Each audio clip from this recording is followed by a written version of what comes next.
this video, we will talk about how to block a website on iPhone.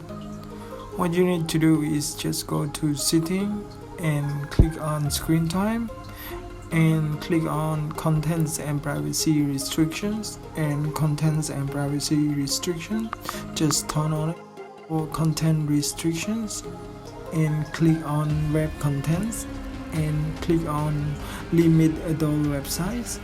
And what you need to do is just add website to Never Allow.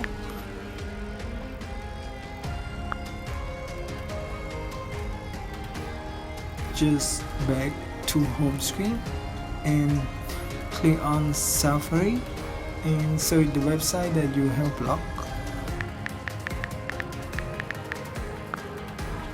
So now the website has been blocked. If you want to open it, you just go back to Setting and go back to Screen Time, Contents and Privacy Restrictions, Contents and Privacy Restriction, and Passcode,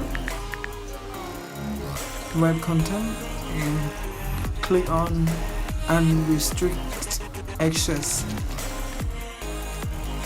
and back to home screen.